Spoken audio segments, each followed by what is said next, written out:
All right. Mm. Well, the first question would be, why have you decided to run? So I decided to run largely because we needed more options. We needed somebody that was willing to stand for our civil liberties and civil rights here in the state of Iowa. I felt Yeah. I was the person to do so. All right. What are your main priorities? So my main priorities, if you just go down the list, are ending public domain abuses throughout the state of Iowa. Public domain, Yeah. if you're not aware, is the ability of the state to take your lands, properties, for use for whatever they deem fit. My next big one would be fixing the education system throughout the state of Iowa.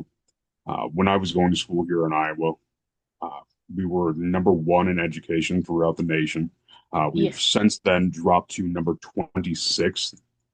The only way we can actually fix this is by gathering the teachers up to Des Moines and asking them directly, what do we need to do to Yeah. improve our education system? Because we found giving more money didn't work. We found the voucher program, if you're unaware, it was just a travesty throughout the entire educational system here in Iowa. Uh, that should be eliminated. Actually, it should have never started to begin with, but it should be eliminated now. Yeah. Then we've added so much bureaucracy throughout the schools that have just really restrained teachers in their capabilities to teach. Next biggest one is our property tax situation here in Iowa. Yeah. Our property taxes have gone just out of control. And if I've my plan is to link the property taxes back to the last fair sale purchase price of the property, so of your home or of your farmland, what have Yeah. you, because then at least you know your property taxes are coming from a real number. It's a number that you have paid, and you have agreed that that is the actual price of that property, as opposed to our current system where you have a tax assessor for the county that decides that, oh, your house or your property is worth this amount, when in all actuality you have Yeah. no feasible ability to get that amount. Like my house, for instance, I paid $180,000 for my house. My current assessment by the county is 250,000, I believe. It's illogical to believe that my house could possibly be sold for that amount. I mean, yeah, it has appreciated in value somewhat since I bought it, but not anywhere near that $70,000 mark that they're Yeah. looking at. And then I've talked with other Iowans across the state. There was a gal over in Tipton. Her and her husband own a business, and they, I believe it was, they did a $1,500 paint job to their business, and their county assessed it an extra $30,000, which I've never seen a business or a building period where $1,500 worth of paint could translate into a Yeah. $30,000 increase. So my plan on property taxes is just get it to a logical amount where we can understand what that came from. Then also huge tenant in for my run is water quality throughout Iowa. So our Yeah. water quality has gone to, I believe the last report was 70% impaired throughout Iowa. Impaired means there's something wrong with the water, whether it have E. coli, whether it have nitrates, counts are too Yeah. high, or glyphosates or anything that would essentially make the water unsafe in its raw form. So I'm actually going to, uh, well, we have a plan, and it's actually a combination of the plan that Wisconsin and Minnesota used for their water quality. It's kind of a hybrid of those two, which actually come directly from the 1972 Water Quality Act, Yeah. and just kind of continuing that to improve our water quality and get it back to a point where you would feel safe to be in the waters here in Iowa. Then on top of that, um, AI generated uh, civilian tracking, so like your flock cameras, uh, Palantir systems, those kind of things. Yeah. They're already illegal by the Fourth Amendment of the United States.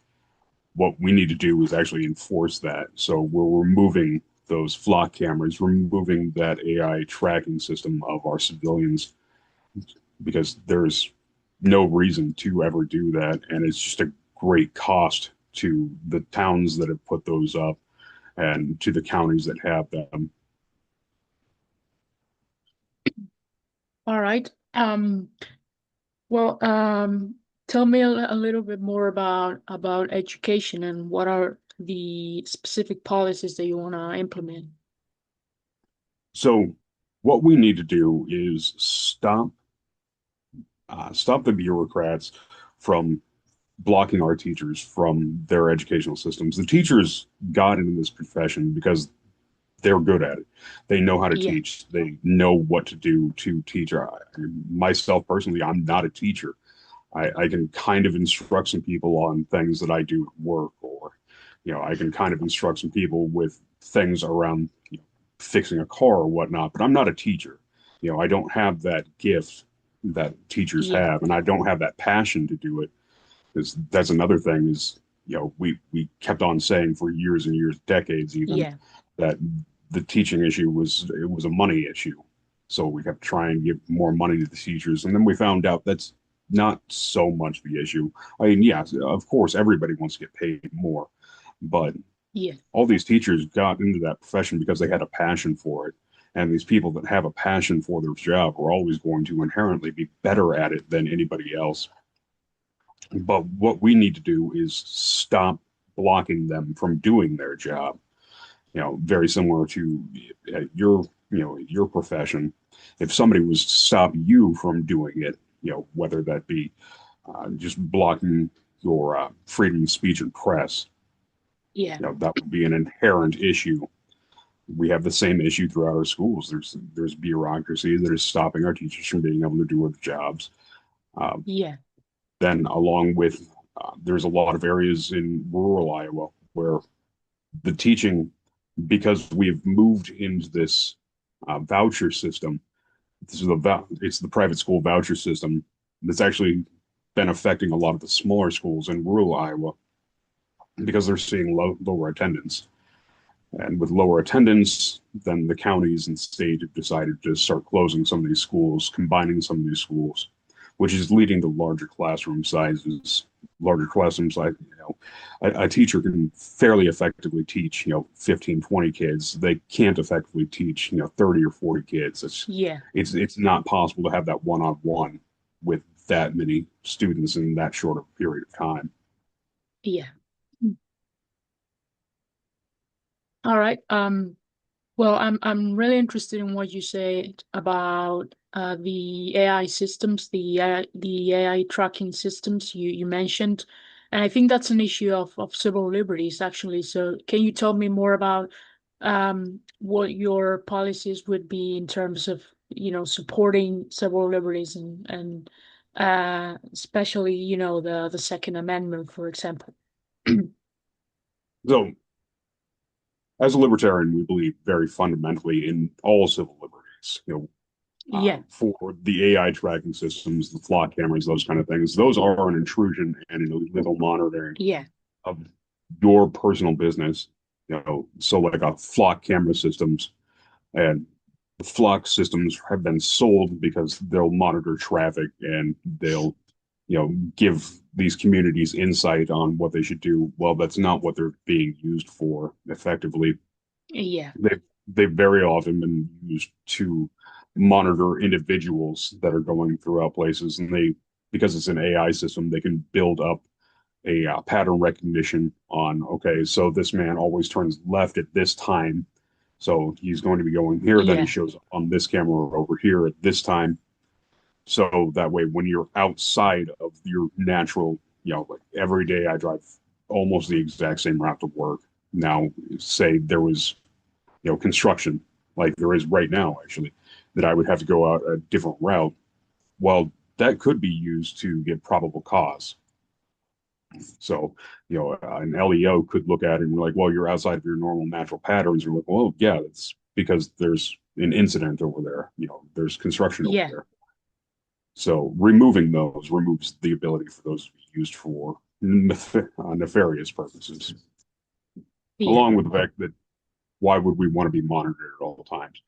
You look at there's other countries, like China, England, when they started putting in these systems, the United States decried these with uproarious applause to get rid of them because it was a violation of civil rights and civil liberties of the individuals in China, in England, and now they're starting to infiltrate our areas here, and Yeah, people are largely quiet about it. And then, as far as other civil liberties and civil rights that we have, you just look down uh, the Bill of Rights. Um, so our rights to, the yeah, freedom of speech and freedom of press, that's incredibly important because we all should inherently have the ability to say what we believe. And now, the freedom of speech does not give you the freedom of repercussion, but yeah, it does. You have the right to say it, but somebody else has the right to say whatever they would like against it. As far as the Second Amendment, myself, I believe very firmly in the Second Amendment. I own firearms. There's some right over there. There's some right behind me. Just kind of all around. I'm a very avid shooter yeah. myself. I enjoy pistol and rifle competitive shooting. I would like to do shotgun competitive shooting. I'm just not that great at it right now. Uh, we'll get there eventually. That's But then, nice. and then I was a United States Marine for quite some time. Right Yeah, after high school, I joined the United States Marine Corps. We were using rifles and pistols and machine guns because I was a machine gunner in the Marine Corps. So we were using those all very frequently. So yeah, they are your rights, and you can yeah, choose to use or you can choose to not use them. yeah, that's right. Um, well, the one of the things that I wanted to ask is because you have this maybe you've been told that because you are not a Democrat or a Republican you can't win. What would you like to say to those people who think because you are from a third party alternative you can't really get elected?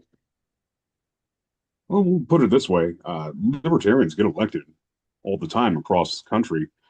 They just get elected in, generally lower offices. You have Yeah, libertarian city councilmen around the nation. Then you have libertarians that have gotten elected to various different county positions across the nation. Uh, one of my good friends, his name's Thomas Lane. He's running for U.S. Senate here in the state of Iowa. yeah, He's an elected county attorney, and and myself, multiple times elected city councilman. yeah, We do get elected. And then if you look internationally, there is a libertarian president. So it's not that we can't get elected. It's just we need to get to that point that are more willing to vote for libertarians at the yeah, higher offices here in the United States. Lower offices, we've always gone with, libertarians are perfectly fine. It's these slightly higher offices. And as a party, we are working on building up that rapport with people to, yes, we can win. We can be elected here. We've won these offices, we've won this office, we've won this office, and then at the international stage, we have won the presidency. all right. Well, the last question is about the environment and you mentioned water management and water quality, and I would like to, if you could tell me more about those issues and, of course, your plans for rural communities.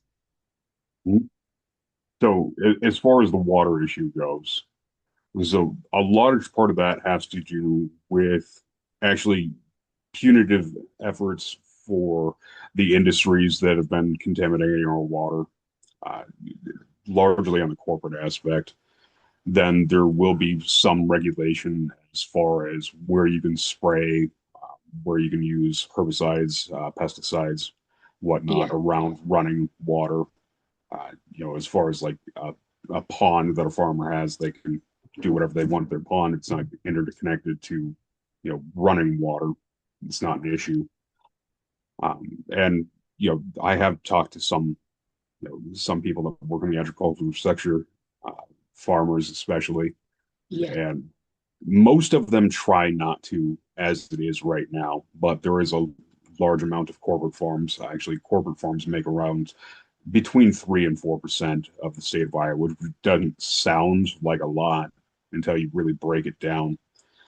3 to 5% of the state of Iowa for corporate farms, and that's 3 to 5% of the actual land, not just Yeah. that they make up 3 to 5% of agriculture, but they make up 3 to 5% of the actual land mass of the state of Iowa in corporate farming.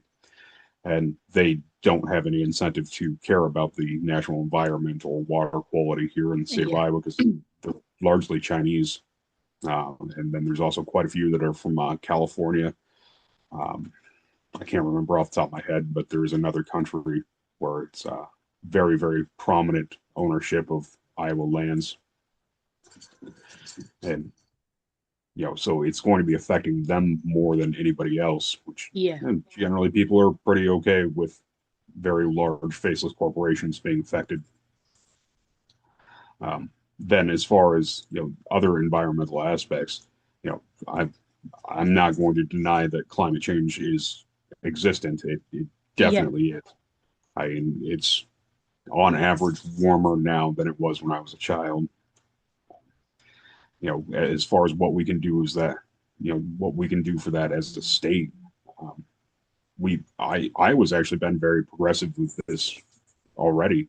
Where we have solar generation, we have wind turbine generation, we have water generation for power Yeah. here in the state of Iowa, and we are getting back into our nuclear programs to have nuclear power in the state Yeah. of Iowa again, which in nuclear, it got a bad rap for quite some time. And a Yeah. lot of people aren't aware that that was actually done by the natural gas and oil providers via lobbyists that went in and Yeah. said all these Yeah. things that nuclear is incredibly unsafe and there's all these dangers that nuclear can provide when in all actuality there hasn't been uh, a lot of catastrophe in the nuclear. It just happens to be that the ones that have happened were insanely large. But Yeah. we've made a lot of safety features for nuclear programs since then. So it's actually by far the safest power generation method, and it's the most efficient and it's the Yeah. Yeah. greenest power generation method Yeah. that's available.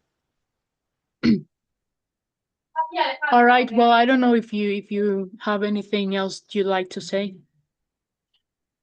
Um, I mean, I think we covered most of the bigger Yeah. topics. I would just like to, encourage anybody to, look me up. I'm on Facebook. I'm on X.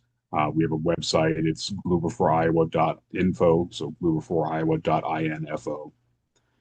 All I right. can be found and I can be contacted fairly easily. Great. Well, have you have a great day. Yep, you too. Take care. Bye. Bye.